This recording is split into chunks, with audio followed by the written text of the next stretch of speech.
ತೋಟಗಾರಿಕಾ ಮೇಳದಲ್ಲಿ ಏನೆಲ್ಲ ವ್ಯವಸ್ಥೆಯನ್ನು ಮಾಡಿದ್ದೀವಿ, ಇದು ರೈತರಿಗೆ ಮತ್ತು ಯುವಕರಿಗೆ ಯಾವ ರೀತಿ ಅನುಕೂಲ ಆಗುತ್ತೆ ಅನ್ನೋದ್ರ ಬಗ್ಗೆ ಈಗಾಗಲೇ ಇದನ್ನು ತಮಗೆ ಹೇಳಲಿಕ್ಕೆ ಇಷ್ಟಪಡ್ತಾ ಇದ್ದೀನಿ.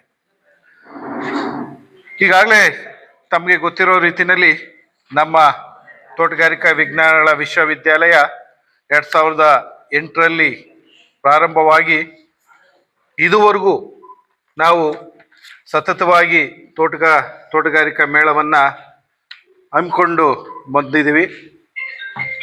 ಅದೇ ರೀತಿ ಈ ವರ್ಷವೂ ಸಹ ಇದೇ ತಿಂಗಳ ಡಿಸೆಂಬರ್ 21, 22, 23 3 ದಿನಗಳ ಕಾಲ ತೋಟಗಾರಿಕಾ ಮೇಳವನ್ನು ಹಮ್ಮಿಕೊಂಡಿದ್ದೀವಿ.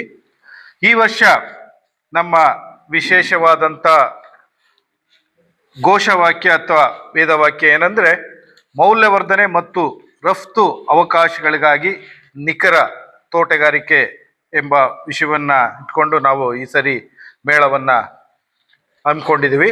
ಯಂತ್ರೋಪಕರಣಗಳು ನಮ್ಮಲ್ಲಿ ಈಗೇನು 380 ಮಳಿಗೆಗಳನ್ನು ಹಾಕ್ತಾ ಇದ್ದೀವಿ. ಅದರಲ್ಲಿ 150 ಹೈಟೆಕ್ ಮಳಿಗೆಗಳು, 150 ಸಾಧಾರಣ ಮಳಿಗೆಗಳು, ಇನ್ನು ಅದರಲ್ಲಿ 40 ಮಳಿಗೆಗಳಲ್ಲಿ ನಾವು 20 ಯಂತ್ರೋಪಕರಣಗಳ ಮಳಿಗೆಗಳನ್ನು ಹಾಕ್ತೀವಿ. ಹೊಸ ಯಂತ್ರೋಪಕರಣ ಮೆಕ್ಯಾನೈಸೇಷನ್ ಏನು ಬಂದಿರ್ತದೆ ಅದ್ರ ಬಗ್ಗೆ ನಾವು ಆ ಯಂತ್ರೋಪಕರಣಗಳ ಬಗ್ಗೆ ನಾವು ಅಲ್ಲಿ ಇಟ್ಕೊಡ್ತೀವಿ.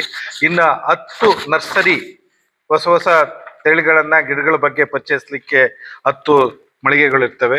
10 ಈ ಸರಿ ವಿಶೇಷವಾಗಿ ಜಾನುವಾರುಗಳ ಒಂದು ಹೆಚ್ಚು ಪ್ರದರ್ಶನವನ್ನು, ಅನಿಮಲ್ ಹಸ್ಬೆಂಡ್ರಿಗೂ ಹೆಚ್ಚಿನ ಒತ್ತು ಕೊಡಬೇಕು ಅಂತೇಳಿ ಅದೇ ಏನು ಕುರಿ ಆಗಿರ್ಬೋದು, ಮೇಕೆ ಆಗಿರ್ಬೋದು, ವಿವಿಧ ತಳಿಗಳ ಹಸುಗಳಾಗಿರ್ಬೋದು, ಎಮ್ಮೆಗಳಾಗಿರ್ಬೋದು, ಇವುಗಳನ್ನು ಕೂಡ ನಾವು ಪ್ರದರ್ಶನ ಮಾಡಲಿಕ್ಕೆ ಹೆಚ್ಚಿನ ಒತ್ತನ್ನು ಕೊಡ್ತಾ ಇದ್ದೀವಿ. ಇದ್ರ ಜೊತೆಗೆ 20 ಆಹಾರ ಮಳಿಗೆಗಳನ್ನು ಸಹ ನಾವಿಲ್ಲಿ ಈ ಸರಿ ಹಾಕ್ತಾ ಇದ್ದೀವಿ.